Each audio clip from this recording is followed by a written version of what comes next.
दोस्तों, अगर आपने अभी तक मेरे चैनल को सब्सक्राइब नहीं किया है तो मेरे चैनल को सब्सक्राइब कीजिए और लेटेस्ट अपडेट से जुड़े रहने के लिए बेल आइकन पर क्लिक कीजिए, जिससे आपको नए वीडियो की नोटिफिकेशन मिलती रहेगी। दोस्तों, आज हम बात करेंगे सुधीर चौधरी जी जो जर्नलिस्ट हैं। उन्होंने कुछ और ही दावा ठोका है माउंट एवरेस्ट को लेकर के, तो इस बारे में बात करेंगे। तो ये बहुत ही अच्छा वीडियो होने वाला है, बहुत ही एजुकेशनल वीडियो होने वाला है। तो आप लोगों से निवेदन है कि इस वीडियो को शुरू से अंत तक ज़रूर देखिएगा। नमस्कार दोस्तों, मेरा नाम है सचिन और आप सभी का स्वागत है मेरे यूट्यूब चैनल सचिन यूनिक में। तो चलिए दोस्तों, वीडियो शुरू करते हैं।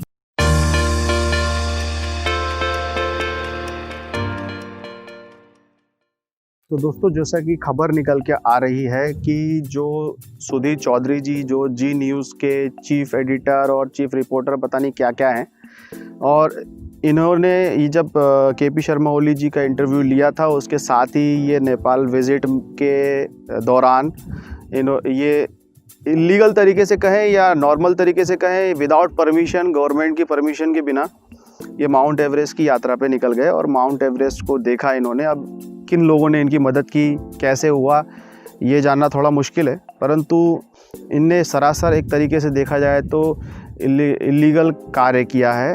और टूरिज़म डिपार्टमेंट की, जो नेपाल की टूरिज़म डिपार्टमेंट है, उनके परमिशन के बिना माउंट एवरेस्ट को देखा, दौरा किया। और साथ ही साथ ये इस टीआरपी के जो महाषड्यंत्र में ये जब कार्य कर रहे हैं, और केपी शर्मा ओली जी प्रधानमंत्री जो नेपाल के, उनका इंटरव्यू लिया, इसके साथ ही इन्होंने एक अलग ही कंट्रोवर्सी छेड़ दी है। इन्होंने यह कहा है कि जो माउंट एवरेस्ट है, माउंट एवरेस्ट का नाम माउंट सिकदर होना चाहिए, जो मतलब उसमें इनने एक तरीके से भारत का ही एक विशेष अधिकार जताते हुए ऐसा कहा कि ये भारत का अंग है या भारत का हिस्सा है। तो दोस्तों, ये किस प्रकार के लोग हैं, ये किस प्रकार की मानसिकता रखते हैं, ये अपने बिजनेस के लिए, अपने टीआरपी के लिए, अपने चैनल की बढ़ाई के लिए ये कुछ भी कर सकते हैं। ये किसी भी देश को बेच सकते हैं, है ना। ये किसी भी देश पे किसी भी प्रकार की न्यूज़ छाप सकते हैं, और जब वो अपने ही देश के साथ ऐसा कर सकते हैं, अपने देश की न्यूज़ जब ऊपर नीचे करके बता सकते हैं, लोगों को भ्रमित कर सकते हैं, तो दूसरे देश की तो बात ही छोड़ दो। तो थोड़ा सा मैं आपको फैक्ट बताना चाहता हूँ माउंट एवरेस्ट के संदर्भ में। तो यह जो पीक है, यह चोटी, ये विश्व की सबसे बड़ी चोटी है, और नेपाल में इसको सगरमाथा के नाम से जाना जाता है। और इससे पहले जब इसका नामकरण नहीं हुआ था, तब उस केस में पीक 15 कहा जाता था। और इस पीक 15 का जो मेज़रमेंट था, वो एक टीम ने किया था जो कि सर्वे ऑफ इंडिया थी। मतलब उस समय इंडिया ही सर्वे करता था, और वो इक्विपमेंट से लेस थे। ब्रिटिश इंडिया में ब्रिटिशर्स ही करते थे, उनके पास सिविल इंजीनियरिंग इक्विपमेंट्स थे, जिसके आधार पे वो मतलब माप करते थे, मेज़रमेंट करते थे। तो नेपाल, ऑब्वियस सी बात है, नेपाल उस समय विकसित नहीं था, उसके पास कई इक्विपमेंट नहीं थे, और हर प्रकार से नेपाल एक प्रकार से देखा जाए तो भारत पे डिपेंडेंट था। और आज का समय अलग है, वहाँ पे भी सर्वे डिपार्टमेंट है, और वो सर्वे डिपार्टमेंट भी आजकल मेज़रमेंट करता है, परंतु पहले की स्थिति कुछ और थी। ब्रिटिश इंडिया में तत्कालीन जो सर्वेयर जनरल ऑफ इंडिया थे, वो जॉर्ज एवरेस्ट थे, और उन्हीं के नाम पे ये माउंट एवरेस्ट नाम पड़ा। हालांकि देखा जाए तो ये नेपाल के ऑफिशियल डेटा अनुसार माउंट एवरेस्ट नहीं कहा जाता, नेपाल तो उसको सगरमाथा ही कहता है। परंतु विश्व में जो नाम जो मतलब फैला है, और जो लोग जानते हैं जिस नाम से माउंट, मतलब इस चोटी को, वह माउंट एवरेस्ट के नाम से जानते हैं। ठीक है, तो ब्रिटिशर्स चले गए, या ब्रिटिशर्स के जाने के बाद अब नेपाल की सरकार को इतना करना चाहिए था कि उसका जो नाम है माउंट एवरेस्ट से बदल करके लीगल तरीके से वर्ल्ड वाइड में उसको सगरमाथा के नाम से ही जाना जाए। इस प्रकार का कुछ रेजुलेशन पास करना चाहिए था, या कुछ ऐसे लीगल प्रोसेस चलाने चाहिए थे, जो नहीं हुए। चलिए कोई बात नहीं, ऐसा नहीं कर पाए। अब इसका और फैक्ट ये है कि जो मैथमेटिशियन थे इंडिया के, सिकदर जी, तो ये कलकत्ता के मैथमेटिशियन थे, और इनने कैलकुलेशन अनुसार जो पीक है माउंट एवरेस्ट, उसकी ऊंचाई बताई थी। और मतलब एक प्रकार से पेटेंट उनका नहीं था। अब मैथमेटिशियन थे, तो इनने कैलकुलेशन की और बताया रिज़ल्ट में कि पीक की ऊंचाई यह है। परंतु जो विभाग इस मेजरमेंट को करता था इंडिया में, और नेपाल उस पर डिपेंडेंट था इंडिया पे, तत्कालीन ब्रिटिश इंडिया पे। और तब ब्रिटिश इंडिया के उस समय के जो सर्वे जनरल ऑफ इंडिया थे जॉर्ज एवरेस्ट के नाम पे यह पीक का नाम पड़ा, जिसे माउंट एवरेस्ट कहा जाता है। और अब जब बहुत साल बीत गए, जब अंग्रेज चले गए और पता नहीं कहाँ से आए हैं ये सुधीर चौधरी जी, ये आकर के दावा ठोकते हैं कि अब कुछ ऐसा अभियान चलाना चाहिए या ऐसा कुछ होना चाहिए कि अब माउंट एवरेस्ट का नाम बदल करके माउंट सिकदर कर दिया जाए। तो दोस्तों, जो भी मेरी भाषा समझ रहे हैं, जो भी मेरे को समझने की कोशिश करते हैं, मैं आपको एक ही प्रश्न ये करूँगा कि किसी भी देश की राष्ट्रीय धरोहर को कोई दूसरा देश क्लेम कर सकता है क्या? उस पर दावा ठोक सकता है क्या? जैसे मैं फॉर एग्ज़ाम्पल कहूँ, ताजमहल भारत में है, अगर इस पे कोई दूसरा देश दावा ठोक दे कि ये फलाना ने बनाया है, अब बनाने वाले तो मुग़ल थे, कहाँ से आए थे? मतलब मुग़ल तरफ नॉर्थ से आए थे, कोई टर्की से आए थे, कोई अफ़गानिस्तान से आए थे, तो क्या वो दावा ठोक दे कि ये जो क्षेत्र है या जो ये स्मारक है वो मेरा है? तो फिर कैसे चलेगा? तो ये जो स्थिति बनाई जा रही है इस प्रकार के जो मीडिया के माध्यम से, जिसमें जी न्यूज़ अव्वल है और जो इस प्रकार की जो गतिविधियां पैदा कर रहा है और मतलब खुशी नहीं देखना चाहता, ये लड़ाई का माहौल बनाने की कोशिश कर रहा है। अब दूसरा फैक्ट ये है दोस्तों, मेरे को ऐसा लगता है, आप लोगों को भी ऐसा फील होता होगा कि जो भारत में जो किसान आंदोलन चल रहे हैं और किसान बिल के ऊपर पे जो विरोध कर रहे हैं किसान लोग, और उस विषय से हटाने के लिए, उस विषय से दिमाग हट जाए, इस वजह से नेपाल के ऊपर इस प्रकार के कई प्रकार के दावे ये व्यक्ति कर रहा है। मैं तो सिर्फ एक ही रिक्वेस्ट करूँगा भगवान से कि इनको सद्बुद्धि दे और ये सही प्रकार की पत्रकारिता करें और मार्केटिंग ना करें। ये मार्केटिंग कर रहे हैं, ब्रांडिंग कर रहे हैं, उनका और कोई काम नहीं है।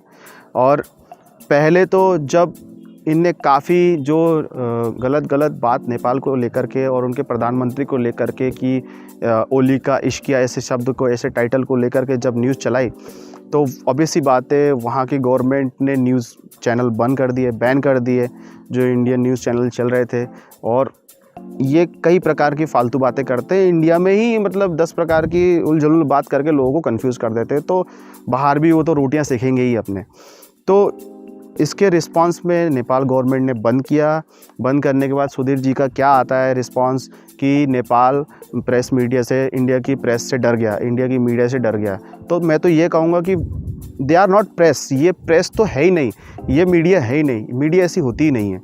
मीडिया का अर्थ यह है जो एज इट इज़ खबर आपके सामने रख दे, मिर्च मसाला ना लगाए, है ना। अगर आप 1990 के दशक के अगर दूरदर्शन देखें तो दूरदर्शन में किस प्रकार के न्यूज़ चलते थे, सिर्फ नॉर्मली न्यूज़ कह दी जाती थी और कोई रिएक्शन एक्शन नहीं किया जाता था। आज समय अलग हो गया, आज का एरा बदल गया है दोस्तों।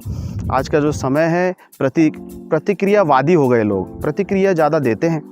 तो इसमें मीडिया भी एक प्रकार से अपना फ़ायदा उठाने में लगा हुआ है। और अब ये परिवेश कहाँ से आए, ये कहाँ से सीख रहे हैं, अब ये डिपेंड करता है कि लोगों पे कि लोग इस प्रकार के चैनल को ना देखें। ये बहुत ही घातक है। और जिस देश से हमारे संबंध इतने अच्छे रहे हैं, भारत और नेपाल के, कभी कोई ऐसा कोई संबंध नहीं, कोई प्रॉब्लम नहीं आई कि कोई युद्ध हो गया या कोई परेशानी हो गई। जब नॉर्मल देश के साथ हम संबंध नहीं बना पा रहे हैं तो जो दुश्मन देश हैं उनके साथ हमारा कैसा संबंध होगा? थोड़ा सोचिए, प्रैक्टिकली इसको सोचिए। तो यहाँ पे जो सुधीर जी ने जो क्लेम किया है बहुत गलत किया है और इलीगल, मैंने पहले आपको बताया था कि इलीगल तरीके से ये गए। तो इसका स्पष्टीकरण मैं आपको ये देना चाहूँगा कि कोई भी व्यक्ति जो नेपाल का सिटीज़न भी हो, अगर वो एवरेस्ट को जा कर के देखता है, उसको विज़िट करता है, तो उसको वहाँ की करेंसी अनुसार 10,000 नेपाली करेंसी देना होता है एज अ टूरिस्ट डिपार्टमेंट को रेवेन्यू।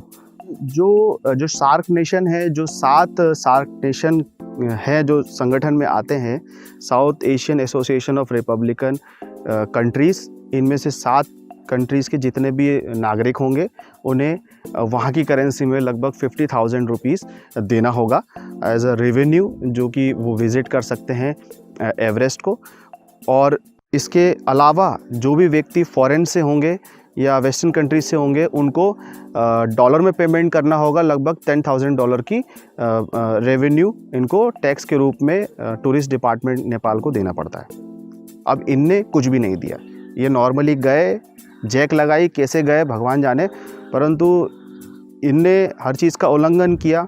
इनके अंदर एक प्रकार का एटीट्यूड है दोस्तों, ये जो सही बात है ना बताने के लिए ये आगे नहीं आएंगे, क्योंकि बहुत अच्छी चीज़ें भी हो रही हैं इंडिया में, नेपाल में।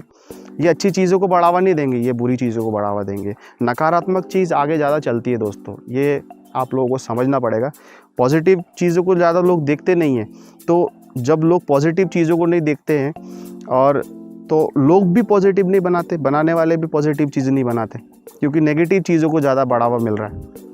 तो ये आप लोगों को समझने की ज़रूरत है दोस्तों। हो सके तो जितना ज़्यादा पॉजिटिव चीज़ हो उसको देखें, समझें और इस प्रकार की नेगेटिव चीज़ों से दूर रहें। और हमारे भारत के नागरिकों से मैं यही कहूँगा कि इस प्रकार के जो मीडिया है और इस प्रकार के जो चैनल के जो रिप्रेजेंटेटर्स हैं उनसे बच के रहें, और हो सके तो इन चैनल को देखें ही ना, क्योंकि ये दोस्ती फैलाने वाले नहीं है, ये दुश्मनी फैलाने वाले हैं। और मैं आपको एक और चीज़, एक मानसिकता के बारे में बताना चाहूँगा दोस्तों, कि जो ये मानसिकता इस प्रकार के लोगों में है, इन सुधीर चौधरी जैसे लोगों में है ना, ये क्या है कि सिर्फ अपने ही बारे में सोचते हैं, अपने ही एक एकाधिकार दिखाना सबके सामने, अपना एकाधिकार दिखाना, अपनी ही प्रशंसा करना और दूसरे की प्रशंसा को नहीं मानना। तो यही बात कहीं ना कहीं केपी शर्मा ओली जी ने भी कही कि मैं प्रधानमंत्री अपने देश का हूँ और महोदय नरेंद्र मोदी जी अपने देश के प्रधानमंत्री हैं। तो प्रधानमंत्री मतलब उनका ओहदा समान है। ऐसा नहीं है कि नेपाल का प्रधानमंत्री छोटा है और भारत का प्रधानमंत्री बड़ा है, ठीक है। ये राजनीतिक लेवल की में भी लागू होता है और ये जनरल सिविलाइज्ड लेवल पे भी लागू होता है। जो सिविल लेवल पे भी हम देखते हैं, प्रेस मीडिया में भी कहीं ना कहीं एक अधिकार आपको देखने को मिलेगा इनका। और छोटे लोगों को तो दबाने की कोशिश करते हैं और अच्छे लोग आगे नहीं बढ़ पाते। तो आप कहीं पे भी देखेंगे तो मच्छी बाज़ार लगा हुआ है, कोई दुनिया फलाना की बात कर रहा है, ढिमाका की बात कर रहा है और 10-15 पता नहीं क्या लोगों को भड़काने की बात करते हैं। कोई भी आज बेसिक इशू क्या है? आज बेसिक इशू है रोजगार, महंगाई, एजुकेशन और हेल्थ, एग्रीकल्चर, इंडस्ट्री। इन सब पे कोई बात नहीं करेगा। डेवलपमेंट हो रहा है कि नहीं हो रहा है, ग्रोथ रेट बढ़ रही है कि नहीं बढ़ रही है, और जीडीपी बढ़ रही है कि नहीं बढ़ रही है, कम क्यों हो रही है, वैल्यू क्यों घट रही है, रुपीज़ की वैल्यू क्यों घट रही है, इकोनॉमिक डेवलपमेंट क्यों नहीं हो रहा है, सस्टेनेबल डेवलपमेंट क्यों नहीं हो रहा है, इन सब चीज़ों पे कोई ध्यान नहीं देगा। अंत में ये लोगों को भड़काने का ही काम करते हैं और एक बाइज्ड मीडिया के रूप में कार्य कर रहे हैं। इनको आप समझिए। और नेपाल की सरकार से भी मैं रिक्वेस्ट यही करूँगा कि इस प्रकार के जो चैनल के जो रिप्रेजेंटेटर आपके पास आते हैं, तो आप भी थोड़ा सा अवेयर रहिए कि ऐसे कोई व्यक्ति आकर के ऐसा करके इलीगल तरीके से ऐसा बोल के चला गया और आपने कुछ नहीं किया, तो समझिए आपकी भी इज़्ज़त आपके ही हाथ में है। ऐसा नहीं कि आप अगर शांत रहेंगे, नींद में रहेंगे, किसी को देखेंगे नहीं, तो आपका भी नुकसान ही है। तो ऐसे गलत लोगों को रोकना चाहिए। और यहाँ पे मैं किसी भी देश को नहीं बोल रहा हूँ कि वो गलत है या सही है। मैं यहाँ पे सिर्फ एक मानसिकता के बारे में बता रहा हूँ, तो मेरी बातों को अदरवाइज़ मत लीजिएगा। और इस प्रकार के जो सुधीर चौधरी जी के जो कमेंट हैं और बिल्कुल मुझे अच्छे नहीं लगे हैं, और जो दावा ठोका है उन्हें माउंट एवरेस्ट को लेकर के, तो ये बहुत ही गलत है, निंदनीय है, अच्छा नहीं है, ऐसा नहीं करना चाहिए। और जो हम जैसे लोग जो भारत और नेपाल के रिश्ते अच्छे बनाने में लगे हुए हैं, और एक तरफ ये ऐसे लोग हैं कि जो बिगाड़ने में लगे हुए हैं, तो दोस्तों अपना आपा और अपना जो टॉलरेंस है मत खोइएगा। इसके अलावा हो सके तो आप इन चैनल्स को देखना बंद कर दीजिए। और बस आपसे यही रिक्वेस्ट है। और अपने देश के डेवलपमेंट विकास में दोनों सरकारें, नेपाल की सरकार अपने देश के विकास में काम करे और भारत सरकार अपने देश के विकास में काम करे, लोगों को भड़काने का काम ना करे। तो दोस्तों आप लोगों से रिक्वेस्ट है कि वीडियो अच्छा लगा हो तो लाइक ज़रूर कीजिएगा और इस वीडियो को ज़्यादा से ज़्यादा लोगों तक ज़रूर फैलाइएगा। आप लोगों के सपोर्ट की भी बहुत ज़्यादा ज़रूरत है और ज़्यादा से ज़्यादा शेयर ज़रूर कीजिएगा, लाइक ज़रूर कीजिएगा और जो भी आपको कुछ कहना है इस वीडियो के बारे में आप नीचे कमेंट पे ज़रूर लिखिएगा। और अगर आप मेरे चैनल पे नए हैं तो प्लीज़ सब्सक्राइब करके बेल आइकन पर क्लिक करना ना भूलिएगा दोस्तों। वो रेड बटन को दबाइएगा और साथ में बेल आइकन को भी दबा करके ऑल कर दीजिएगा। और दोस्तों अगर आपको मुझसे कुछ जानकारी प्राप्त करनी है तो आप मुझे इंस्टाग्राम पे जा के फॉलो कर लीजिएगा। वहाँ पे जाकर के आप मुझसे डायरेक्ट डीएम भी कर सकते हैं, मैं आपके सवालों का जवाब ज़रूर दूंगा। और दोस्तों फिर मिलूंगा इस प्रकार के वीडियो के साथ, तब तक के लिए अलविदा।